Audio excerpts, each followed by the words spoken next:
माँ ने कहा, छी, सूख करके एकदम कांटा हो गए हो। अपने पति को देखते हुए, आदित्य को देखते हुए। जब उसका पति जेल से वापस आया तो उसको देख करके अनायास ही उसकी पत्नी करुणा के मुख से ये शब्द निकल गया और कटाक्ष के भाव से बोली कि तुम तो कहते थे राजनीतिक आदमियों के साथ बहुत अच्छा व्यवहार होता है, और वह तुम्हारे साथी कहाँ गए जो आठों पहर तुम्हारे लिए अपनी जान को हथेली पे रख करके चला करते थे। आदित्य की त्योरियों पर बल पड़ गए। कुछ कहते ना बना। उन्होंने कहा, यह बड़ा ही कटु अनुभव है। मुझे न मालूम था कि मेरे कैद होते ही मेरे लोग मुझसे ही आंखें फेर लेंगे अपनी। यह मुझे नहीं मालूम था। तो राजनीतिक जीवन में ऐसा उतार चढ़ाव रहता ही रहता है। नमस्कार, welcome back to my YouTube channel. In fact this is not mine only, ये आप सबका ही है। आपने इस चैनल को सपोर्ट भी किया है और हमारी कहानी की एक श्रृंखला चल रही है प्रेमचंद की। तो आज की जो कड़ी है कहानी की, वो हमारा कहानी का कारवां चलते चलते पहुंच गया है एक पड़ाव पे, और उस पड़ाव का नाम है माँ। आज की कहानी है प्रेमचंद की द्वारा लिखी गई माँ। इसके 3 मुख्य किरदार हैं। कौन कौन? नायिका, नायक और उनका बच्चा। पत्नी माँ, जिनका नाम है करुणा, वो कहानी की नायिका है। नायक आदित्य और बेटे का नाम प्रकाश है। ये जो कहानी है ये इसी 3 कैरेक्टर के इर्द गिर्द घूमती रहती है। माँ के विषय में तो खैर बोलना अपने आप में बहुत बड़ी बात है। माँ का कोई तोड़ तो है नहीं इस धरती पर। माँ जितना पवित्र रिश्ता, जितना निश्चल रिश्ता, क्योंकि वो बच्चे को उस वक्त से प्रेम करती है, करना शुरू कर देती है जब वो बच्चे को देखती तक नहीं है, देखी भी नहीं रहती है, और उसी वक्त से उसे अपने बच्चे से अथाह प्रेम हो जाता है। तो ये है माँ। अब कहानी शुरू करते हैं। आज बंदी छूट कर आ रहा है। करुणा ने एक दिन पहले ही लिप पोत कर घर को चमका दिया था। उसके जो पति हैं आदित्य, वो राजनीतिक दल से जुड़े हुए हैं और इसी सिलसिले में उन्हें जेल भी जाना पड़ा था। तो आज का जो दिन है वो उनकी रिहाई का दिन है, और उनके स्वागत में उनकी पत्नी करुणा अपने घर को लीप पोत कर चमका चमका रही है अपने पति के स्वागत के तैयारी में। पति के लिए धोतियों का जोड़ा लाई थी, नए नए कुर्ते बनवाई थी, बच्चे के लिए नए कोट और टोपी की आयोजन की गई थी। आप इस कहानी में निरंतर अगर बने रहोगे तो आपको पता चलेगा कि जो हमारा जीवन होता है, जिस विचार पे, जिस मूल्य पे हम अपना जीवन व्यतीत करते हैं, और हम आने वाली पीढ़ी को, सीधा तौर पे कहूँ तो अपने आने वाले बच्चों को लेकर के हम ऐसी सोच रखते हैं कि मैंने जो किया है, या मैं जिस रास्ते से चलकर यहाँ पहुंचा हूँ, तुम भी यहीं पे चलो। ये रास्ता तुम्हारे लिए उपयुक्त है, ये रास्ता ही तुम्हारे लिए सही है। तो ये जो सोच है कि मैं जिस रास्ते पे चल करके यहाँ तक पहुंचा हूँ, तुम भी उसी रास्ते पे चलो और यहीं पहुंचो, क्योंकि यही जीवन जीने का एकमात्र रास्ता है। ऐसे जितने भी सोच के गार्जियन हैं, जितने भी सोच के माता पिता हैं, मैं उनसे निवेदन करना चाहूँगा कि कृपया ऐसा सोच अपने अंदर विकसित ना होने दें, क्योंकि ये एक डिक्टेटरशिप को दिखाता है। एक मंजिल पर पहुंचने के बहुत रास्ते हो सकते हैं,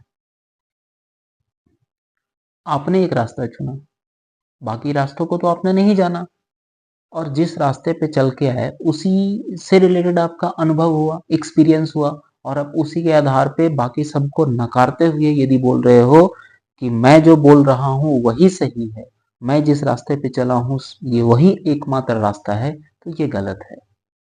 हालांकि ये जो कहानी है इसमें से निरंतर आप बने रहोगे वीडियो में तो आपको पता चलेगा कि जनरेशन गैप होता है, हो ही जाता है जनरेशन गैप। 25 साल, 30 साल, 35 साल का जो डिफरेंस आता है उसमें बहुत कुछ बदल जाता है। सोचने का तरीका, विचार करने का तरीका, लाइफस्टाइल का तरीका, बहुत सारा चीज बदल जाता है। तो ये जो कहानी है ये मुख्य रूप से इसी के इर्द गिर्द घूमती घूमती है। ये जो मिस्टर आदित्य थे ये राजनीतिक दल से जुड़े हुए व्यक्ति थे, और ये उसी सिलसिले में जेल गए हुए थे। जेल से छूट के आए तो पत्नी घर सजा रही है, संवार रही है स्वागत की तैयारी के लिए। और जिस समय आदित्य जेल गए थे उस वक्त उनकी पत्नी गर्भवती थी, बच्चा पैदा नहीं हुआ था, और जब ये छूट के आए तब वो तकरीबन 3 साल का हो गया था। तो उनकी पत्नी करुणा सोच रही है कि जब वो देखेंगे अगर इस बच्चे ने सूर्य की भांति उदय होकर उसके अंधेरे जीवन को प्रदीप्त न कर दिया होता तो कदाचित कदाचित ठोकरों ने उसका जीवन का अंत कर दिया होता। वो बता रही है कि जब वो गर्भवती थी उसी अवस्था में उसके पति जेल चले गए, और आज तकरीबन 3 साल का है, तो वो 3 साल कैसे काटे। और निश्चित ही एक गर्भवती महिला को बिना पति के या बिना किसी ऐसे परिवार में, ऐसे परिवेश में जहां उसके देखभाल करने वाला उसके अलावा और कोई नहीं हो, मुश्किल होती है। उसी का मुंह देखकर करुणा ने यह 3 साल काट दिए थे। वह सोचती जब मैं बालक को उनके सामने ले जाऊंगी तो वह कितने प्रसन्न होंगे, देखेंगे तो कितना प्रसन्न होंगे। अब आदित्य जेल से छूट रहे हैं, तो आदित्य ने घर में कदम रखते हुए ही मुस्कुराकर करुणा को देखा, पर उस मुस्कान में वदना का एक संसार भरा हुआ था, वेदना का एक संसार भरा हुआ था। करुणा ऐसी शिथिल हो गई मानो हृदय का स्पंदन रुक गया हो। वह फटी हुई आंखों से स्वामी की ओर टकटकी बांधे खड़ी थी, मानो उसे अपनी आंखों पर अब भी विश्वास नहीं आता हो। स्वागत या दुख का एक शब्द भी उसके मुंह से नहीं निकल पाया था। बालक भी उसकी गोद में बैठा हुआ सहमी आंखों से इस कंकाल को देख रहा था। कंकाल संबोधित किया गया है आदित्य को, क्योंकि वो जेल में जब थे ना तो उनका स्वास्थ्य काफी गिर गया था और वो एकदम सूख गए थे, दुबले पतले हो गए थे। आखिर करुणा ने कातर स्वर में पूछा उनसे, ये तुम्हारी दशा क्या है? बिल्कुल पहचान ही नहीं जाते हो, पहचान में ही नहीं आ रहे हो। आदित्य ने उसकी चिंता को शांत करने के लिए मुस्कुराने की चेष्टा करके कहा, कुछ नहीं, जरा दुबला हो गया हूं, तुम्हारे हाथों का भोजन पाकर फिर स्वस्थ हो जाऊंगा। करुणा ने कहा, छी छी, ऐसी भी कोई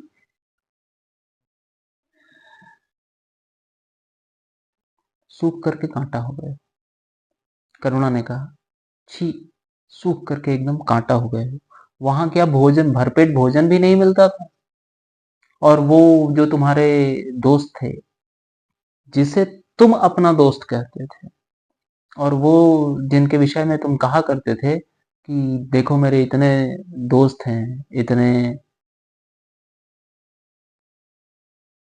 यार हैं, जो सब अपनी जान को मेरे लिए हथेलियों पर लेकर के चलते हैं, वो सब कहाँ गए थे जब तुम जेल में थे? तुम्हें खाना नहीं मिल रहा था, तो वो सब कहाँ गए थे? तब आदित्य के तेरियों पर बल पड़ाए थे और उसने कहा था, यह बड़ा ही कटु अनुभव है करुणा।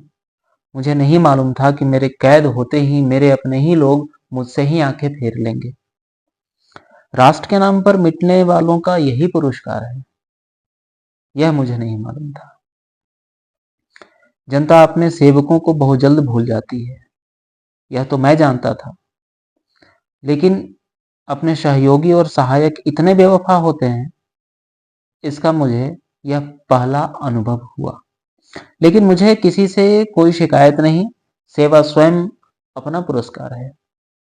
मेरी भूल थी कि मैं इसके लिए यश और नाम चाहता था। कितनी बड़ी बात उन्होंने कही है। जिन्होंने ये जो कैरेक्टर हैं आदित्य, इन्होंने इतनी बड़ी बात कही। अगर आप समझोगे इससे थोड़ा बारीकी में जा करके, गहराई में जा करके, मेरी भूल थी कि मैं इसके लिए यश और नाम चाहता था। मतलब जो आप सेवा कर रहे हो, हम आज के संदर्भ में अगर मैं बात करूं, तो हम लोग क्या करते हैं, कोई भी काम करते हैं, किसी को हेल्प कर दिए, किसी को सेवा दे दी है, अपना शारीरिक श्रम वहां लगा दिया अपना, तो तुरंत फोटो वीडियो बना करके सोशल मीडिया पे डाल देते हैं। अगर पहुंच वाले हुए तो प्रिंट मीडिया पे डाला जाता है। पौधारोपण हो रहा है तो हो गया, कंबल वितरण हो रहा है तो हो गया, कोई गरीब की मैंने सेवा करी या सहायता करी या उसे खाने के लिए अन्न चावल दाल दे दिया, उसका वीडियो, उसका फोटो तुरंत सोशल मीडिया में चला जाता है। उद्देश्य क्या होता है? यही नाम और यश, यही तो उद्देश्य है। तो यदि आपके अंदर सेवा करने का भाव है, तो सिर्फ सेवा कीजिए। फिर नाम और यश आपका उद्देश्य नहीं होना चाहिए, ये बाई प्रोडक्ट है।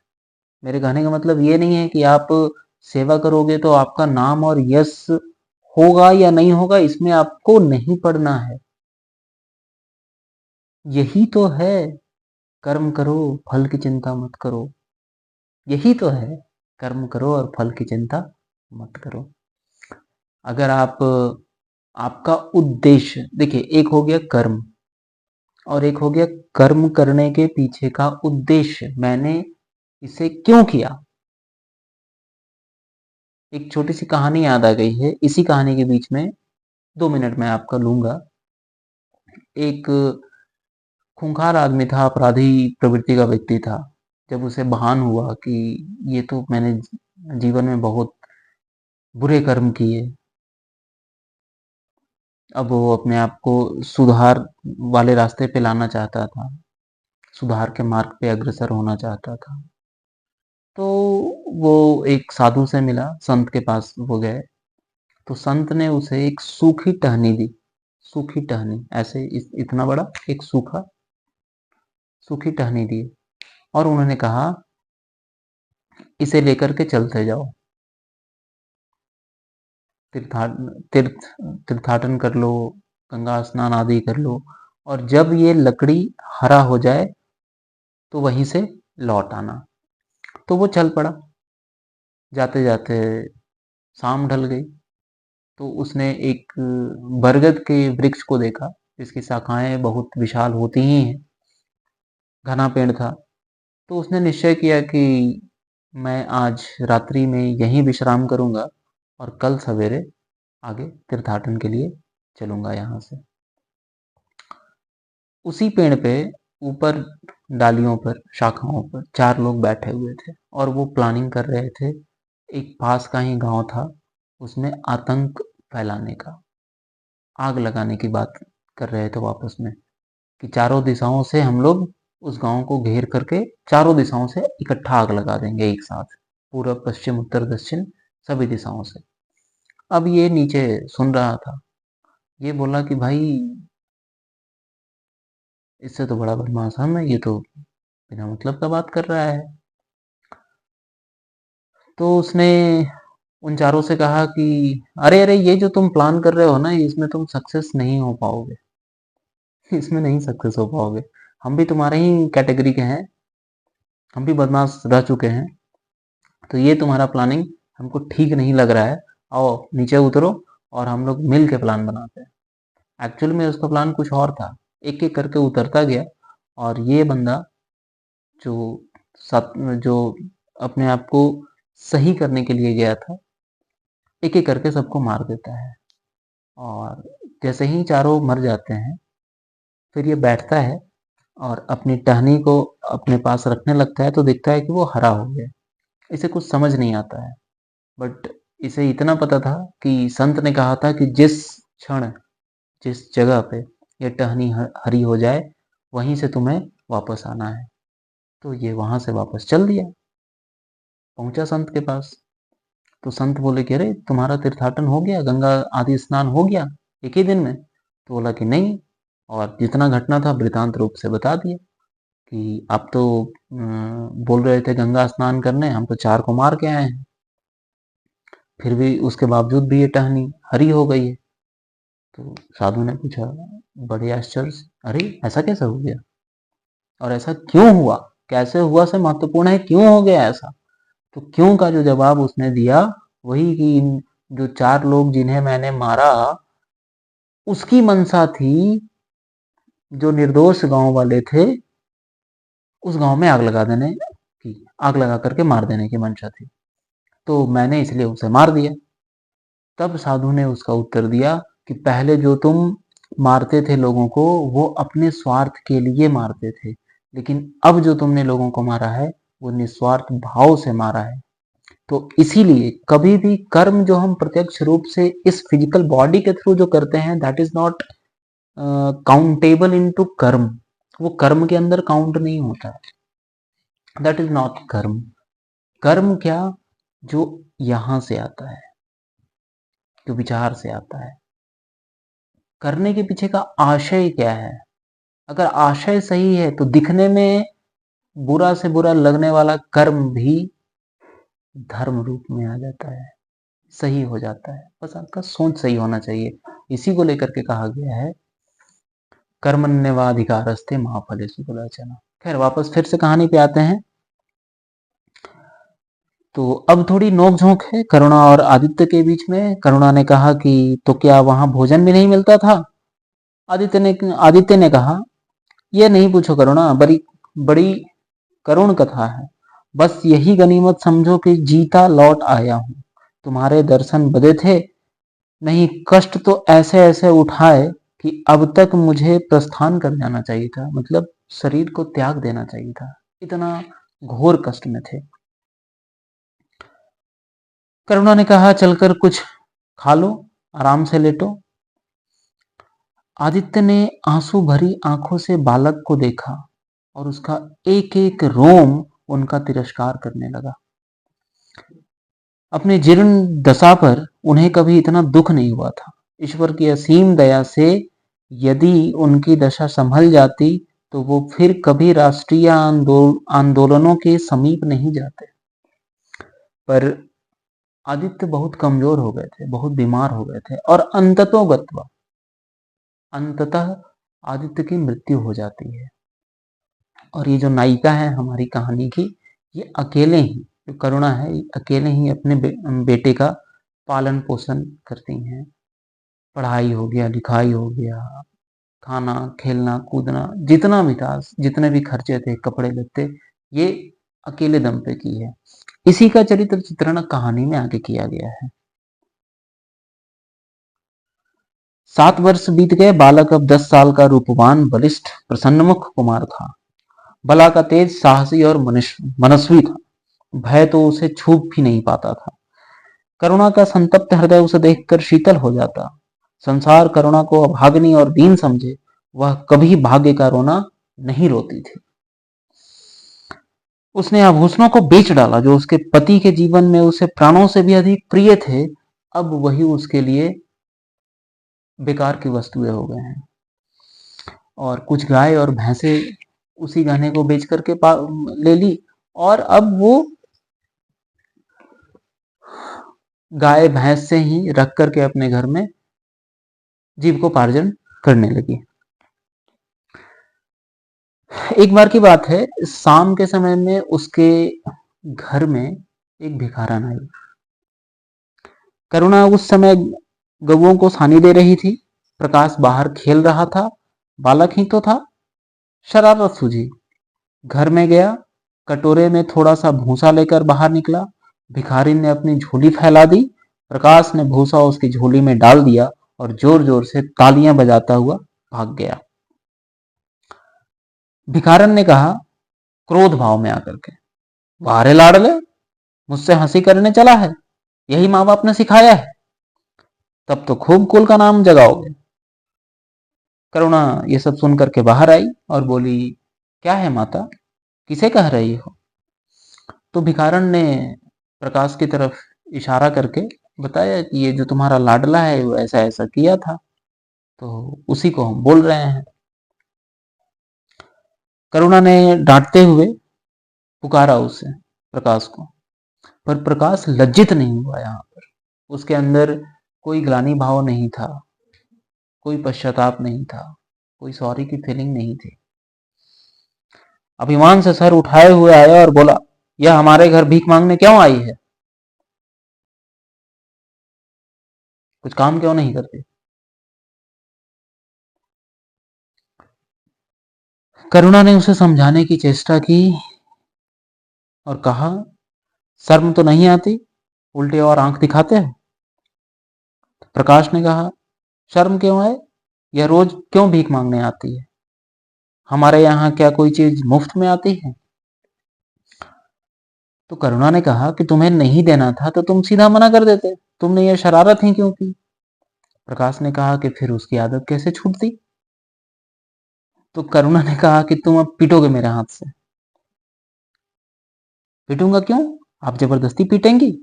दूसरे मुल्क में अगर कोई भीख मांगे तो कैद कर लिया जाए, या नहीं कि उल्टे भिखमंगों को और शाह दिया जाए। तो करुणा ने कहा, जो अपंग है वह काम कैसे करे? तो प्रकाश ने कहा, तो जाकर डूब मरे, जिंदा क्यों रहती है? करुणा निरुत्तर हो गई। खैर, करुणा ने बुढ़िया को आटा, चावल, दाल आदि आदि देकर के विदा किया, किंतु प्रकाश का कुतर्क उसके हृदय में फोड़े के समान टीसता रहा। बड़े जतन से पाला था, पिता भी नहीं थे, सारा का सारा मेहनत उसने अपना ही लगाया था, और ये उसकी मंशा थी कि जैसे इसके पिता थे, क्या शिक्षा दिया था उन्होंने? कर्म करो, फल की चिंता मत करो। उन्होंने कहा तो था कि मैं नाम और यश चाहता था, यही मुझसे भूल हो गई थी। तो सेवा भाव से सिर्फ सेवा करो, उसके बदले में ना कुछ चाहो। और ऐसे ही गुण वो अपने बेटे प्रकाश में भरना चाहती थी। पर अभी तो एक झलक था प्रकाश के अंदर का। ये जो घटनाक्रम हुआ भिखारन वाला, ये एक झलक मात्र था।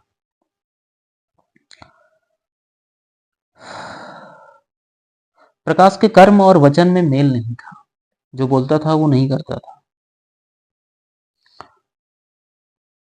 और दिनों के साथ उसके चरित्र का यह अंग प्रत्यक्ष होता होता जाता था। जहीन था ही मतलब बुद्धिमान था, मेधावी था। जहीन एक उर्दू शब्द है। जहीन था ही, विश्वविद्यालय से उसे वजीफे मिलते थे, पारिश्रमिक, स्टाइफन। करुणा भी उसकी यथेष्ट सहायता करती थी, फिर भी उसका खर्च पूरा न पड़ता। यह मित्य व्ययिता और सरल जीवन पर विद्वता से भरे हुए व्याख्यान दे सकता था, पर उसका रहन सहन फैशन के अंध भक्तों से जौ भर भी घटकर नहीं था। प्रदर्शन की धुन हमेशा सवार रहती थी, उसके मन और बुद्धि में निरंतर द्वंद्व होता रहता था। किस चीज का द्वंद्व था? मन जाति की ओर था,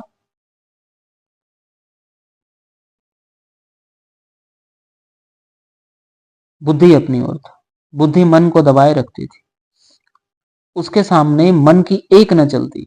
जाति सेवा उसर की खेती है, जो जाति सेवा है वो उसर की खेती है। वहां बड़े से बड़ा उपहार जो मिल सकता है वह गौरव है, यश है, पर वह भी अस्थाई नहीं, इतना अस्थिर कि एक क्षण में जीवन भर की कमाई पर पानी फिर सकता है। अतएव उसका अंतःकरण अनिवार्य वेग के साथ विलासमय जीवन की ओर झुकता जाता था। अंततः यहां तक बात आ जाती है इसमें कि उसकी माँ की इच्छा थी कि वो अपने पिता के ही द्वारा जो बताए हुए रास्ते थे, उस पे जाकर के वो समाज कल्याण का काम करे, समाज सेवी बने, राजनीति में जाए, या राजनीति में नहीं भी जाए तो समाज सेवा का काम करे। और जैसा उसका सोच था, कम से कम उसके विपरीत वो उसको बनाना चाहती थी, पर उसके मन में ये बात घर कर गई थी कि सिर्फ सेवा भाव, सिर्फ सेवा करके कुछ नहीं होगा। विलास, विषय वासनाओं, विलासिताओं में उसका मन रमा हुआ था, रम गया था लगभग।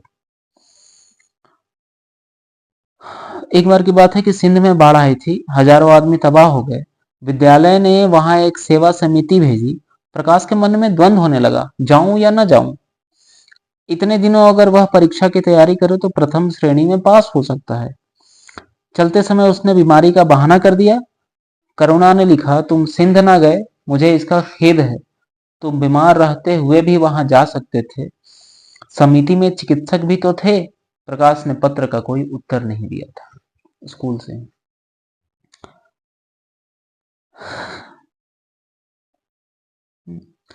विद्यालय खुलते ही प्रकाश के नाम रजिस्ट्री का पत्र पहुंचा। उन्होंने प्रकाश को इंग्लैंड जाकर विद्याभ्यास करने के लिए सरकार से ने वजीफे की मंजूरी की सूचना दी थी।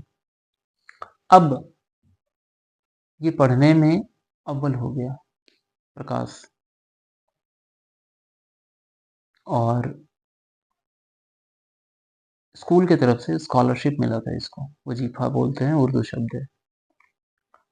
स्कॉलरशिप मिल गया था विदेश जाने के लिए, कि वहां जाओ, वहां अच्छे से पढ़ाई करो, इंग्लैंड जाकर पढ़ाई करने के लिए। तो अपनी माँ से बात किया तो करुणा ने पूछा कि तो तुम्हारा क्या इरादा है। तो प्रकाश ने कहा, मेरा इरादा, ऐसा अवसर पाकर भला कौन छोड़ता है। तो करुणा ने पूछा कि तुम तो स्वयं सेवकों में भर्ती होने जा रहे थे ना। तो आप क्या समझती हैं। प्रकाश ने कहा, आप क्या समझती हैं, स्वयं सेवक बन जाना ही जाति सेवा है, मानव सेवा है। मैं इंग्लैंड से आकर भी तो सेवा कार्य कर सकता हूं।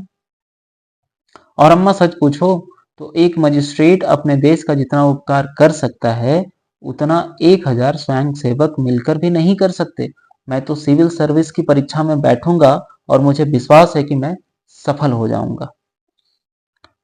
तो करुणा ने चकित होकर के पूछा, तो क्या तुम मजिस्ट्रेट हो जाओगे।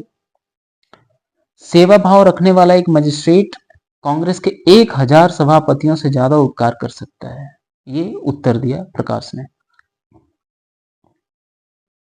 तो करुणा ने आपत्ति दर्ज की और कहा कि लेकिन यही मजिस्ट्रेट तो जाति के सेवकों को सजाए देते हैं, उन पर गोलियां चलवाते हैं। प्रकाश ने कहा कि अगर मजिस्ट्रेट के हृदय में परोपकार का भाव है तो वह नरमी से वही काम कर सकता है जो दूसरे गोलियां चलाकर भी नहीं कर सकते। करुणा ने कहा कि मैं यह न मानूंगी। सरकार अपने नौकरों को इतनी स्वाधीनता नहीं देती, वह एक नीति बना देती है और हर सरकारी नौकर को उसका पालन करना ही पड़ता है। अगर कोई मजिस्ट्रेट इस नीति के विरुद्ध काम करता है तो वह मजिस्ट्रेट न रहेगा। और ये बात सच थी। बेटा, मेरी इतनी बात मानो, सरकारी पदों पर न गिरो। मुझे यह मंजूर है कि तुम मोटा खाकर मोटा पहनकर अपने देश की सेवा करो, इसके बदले कि तुम हकीम बन जाओ और शान से जीवन बिताओ। यह समझ लो कि जिस दिन तुम हकीम की कुर्सी पर बैठोगे, उस दिन तुम्हारा दिमाग हाकिमों सा हो जाएगा। लड़की जब तक कुंवारी रहती है वह अपने को उसी घर का समझती है, लेकिन जिस दिन ससुराल चली जाती है वह अपने घर को दूसरों का घर समझने लगती है। यही दुनिया का दस्तूर है। प्रकाश ने खींच कर कहा, तो आप क्या चाहती हैं? मैं जिंदगी भर चारों तरफ ठोकरें खाता फिरूं? करुणा बोली कि अगर ठोकर खाकर आत्मा स्वाधीन रह सकती है तो मैं कहूंगी ठोकर खाना अच्छा है। किसी के गुलामी में ना पड़कर स्वाधीनता से जीवन जीने की प्रेरणा देती थी। और ये जो कहानी है ये उस समय का है जब हमारा देश आजाद नहीं हुआ था। तो प्रकाश जो उनका लड़का है वो इस बात पे तुला हुआ है कि मैं विलासिता पूर्ण ही जीवन चुनूंगा। वो मैं इंग्लैंड जाऊंगा पढ़ने के लिए, मुझे स्कॉलरशिप मिला हुआ है, मुझे सेवा भाव, स्वाधीनता, आजादी इन सबों से कोई लेना देना नहीं है। मतलब दर्शा रहा है कि उसके अंदर देश प्रेम की कोई भावना नहीं है। इनफैक्ट वो भावना विहीन हो गया है, सेल्फ सेंट्रिक हो गया है, सिर्फ अपने विषय में सोच रहा है। तो जो व्यक्ति सिर्फ अपने विषय में सोचेगा उसके अंदर सेवा का भावना आ ही नहीं सकता है, उत्पन्न हो ही नहीं सकता है, ये निश्चित है। तो ऐसे माँ और बेटे के बीच में वाक द्वंद है, विचारों का द्वंद है। माँ उसे रोकना चाहती है, समझाना चाहती है कि तुम विदेश मत जाओ, और मेरा अपना भी व्यक्तिगत तर्क भी यही है। आप पैदा हुए भारत में, हवा, पानी, सामाजिक संरचना, सुरक्षा आदि जितनी व्यवस्थाएं हैं आपने भारत से ली। और जब आप डॉक्टर हो गए, इंजीनियर हो गए, पढ़ गए, लिख गए, तो आप चले जाते हो इंग्लैंड और अमेरिका। क्यों? सिर्फ इसलिए कि भारत में आपको ऐसा लगता है कि भारत सरकार मुझे उतना पैसा नहीं देगी एज अ सैलरी जितना मुझे अमेरिकन गवर्नमेंट या कोई और कंट्री की गवर्नमेंट मुझे दे देगी। ठीक है, आप जाना चाहो आप जा सकते हो, इसमें कोई रोक टोक नहीं है। बट बट आप उन मानव की श्रेणी में कभी नहीं आ सकते हो जिनका नाम भारत के इतिहास में लिखा जाएगा, क्योंकि आप एक ऐसे व्यक्ति हैं जो सेल्फ सेंट्रिक थे। मुसीबत छोड़ दो, मुसीबत में तो लोग भाग ही जाते हैं। आप यदि अपने आप को बहुत पढ़ा लिखा कहते हो, तो आप यदि पढ़ लिख गए और आपको अपने देश के अंदर कुछ बुराई, कुछ कुरीति नजर आ रही है, कुछ कमी नजर आ रही है, तो उसे दूर करने का प्रयास करना चाहिए। क्या कदम उठाया आपने दूर करने के लिए? आज के युवाओं का क्या सोच है कि मेरे पिता, मेरे घर वाले मुझे इतना पढ़ाया लिखाया, लाखों रुपए खर्च कर दिए, 20 लाख 30 लाख खर्च कर दिए, अब मैं एक बार आईएएस निकालूंगा, आईपीएस निकालूंगा और पैसा भर लूंगा अपने अंदर। ये एक अलग डिबेटेबल टॉपिक है कि पहले के गुरुकुल में भिक्षाटन की ही व्यवस्था क्यों थी? विद्यार्थियों को भिक्षा मांगकर लाने के लिए ही क्यों कहा जाता था? चाहे राजा महाराजा का बेटा हो या आम जनता का बेटा या संतान हो। ये एक अलग डिबेटेबल टॉपिक है। इसको हम लोग किसी और वीडियो के माध्यम से चर्चा में लेकर के आएंगे। तो अंततः माँ मनाती रही, बेटा नहीं माना। प्रकाश उसी दिन से यात्रा की तैयारी करने लगा। करुणा के पास जो कुछ था वह सब खर्च हो गए, कुछ ऋण ऋण भी लेना पड़ा। नए सूट बने, सूटकेस केस भी आ गए। प्रकाश अपने धुन में मस्त था, किसी चीज की फरमाइश लेकर आता, कभी किसी चीज की। एक सप्ताह में करुणा बहुत दुर्बल हो गई थी। और जब आप अंदर से टूट जाते हो ना, तो चेहरे पर झुर्रियां, बाल में सफेदी, बाल सफेद होना, आत्मविश्वास में कमी हो जाना, झुर्रियां पड़ जाना, झाइयां आ जाना, ये इसका बाई प्रोडक्ट है। आप चाहो नहीं चाहो ये होगा ही होगा। तो अब करुणा का भी अवस्था कुछ ऐसा ही हो गया था। आज प्रस्थान का दिन है। कई दिनों के बाद आज धूप निकली। करुणा स्वामी के पुराने कपड़ों को बाहर निकाल रही थी। प्रतिवर्ष वे धूप में सुखाए जाते और झाड़ पोंछ कर रख दिए जाते। करुणा ने आज फिर उन कपड़ों को निकाला, मगर सुखाकर रखने के लिए नहीं, गरीबों में बांट देने के लिए। वह आज पति से नाराज है। वह लुटिया डोर घड़ी जो आदित्य की चिर संगिनी थी, जिनके आज 20 वर्ष से करुणा ने उपासना की थी, आज निकाल कर आंगन में फेंक दी गई। वह झोली जो बरसों से आदित्य के कंधों पर आरूढ़ रह चुकी थी, आज कूड़े में डाल दी गई। वह चित्र जिसके सामने आज 20 वर्ष से करुणा सिर झुकाती थी, आज बड़ी निर्दयता से भूमि पर डाल दिया गया। पति का कोई स्मृति चिन्ह अब उसके घर आंगन में नहीं रखना चाहती थी। उसका अंतःकरण शोक और निराशा से विदीर्ण हो गया था। प्रकाश के मित्रों ने आज उसे विदाई का भोज दिया था। वहां से वह संध्या समय कई मित्रों के साथ मोटर पर लौटा।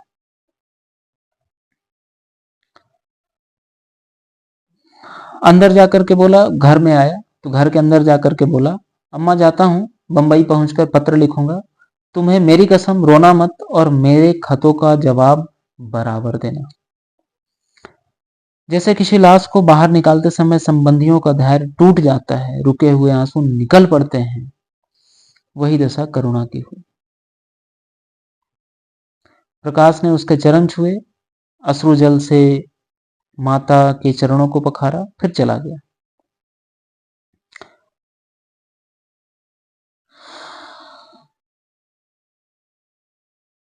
अपनी मां को छोड़ करके चला गया, अपने शौक पूरे करने चला गया। करुणा जीवित थी, पर संसार से उसका कोई नाता नहीं था। उसका छोटा संसार, जिसे उसे अपनी कल्पनाओं के हृदय में रचा था, स्वप्न की भांति अनंत में विलीन हो गया। जिस प्रकाश को सामने देखकर वह जीवन की अंधेरी रात में भी हृदय में आशाओं की संपत्ति लिए जी रही थी, आज वह बुझ गया, संपत्ति लुट गई।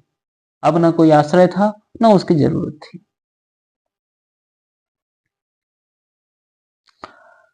हालांकि एक सप्ताह के अंदर में ही करुणा के जीवन ने फिर रंग बदला। उसका छोटा सा संसार फैलते फैलते विश्वव्यापी हो गया।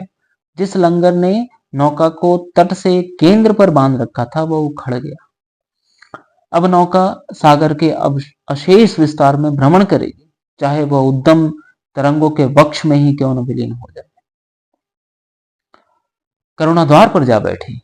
वह शोक से रहित हो उठी और मोहल्ले भर के लड़कों को जमा करके दूध पिलाती। दोपहर तक मक्खन निकालती और मक्खन मोहल्ले के लड़कों को खिलाती और लड़के खाते। फिर भांति भांति पकवान बनाती, कुत्तों को खिलाती। अब उसका यही काम हो गया था। चिड़ियां, पक्षी, कुत्ते, बिल्लियां, चींटियां सब अपने हो गए थे। एक सोचो, एक प्रकाश छूटा, कितने लोग उससे जुड़ गए, कितने प्राणी उससे जुड़ गए। कभी कभी छोड़ना बहुत महत्वपूर्ण हो जाता है, और आपके पास से जो छूटना होता है वो छूट ही जाता है। आप उसे कितना भी बांधने का प्रयास करो, वो आपके पास नहीं रह सकता है, छूट जाएगा। एक दिन प्रकाश का पत्र आया। करुणा ने उठाकर उसे फेंक दिया। फिर थोड़ी देर बाद उसने उठा और फाड़ डाला।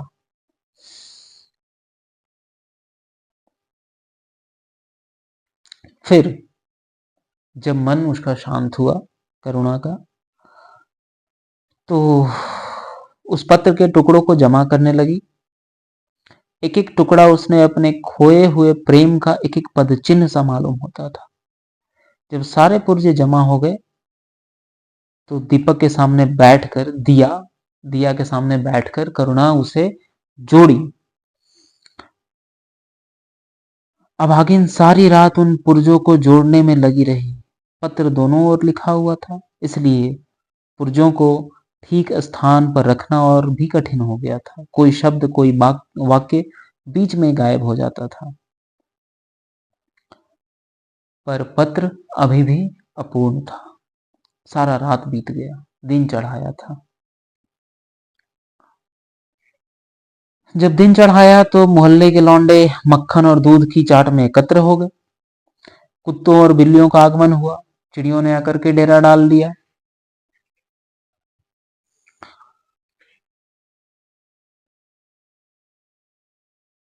कोई ओखली पर बैठी, कोई तुलसी का चबूतरा पर बैठी, पर करुणा को सिर उठाने की फुर्सत नहीं थी।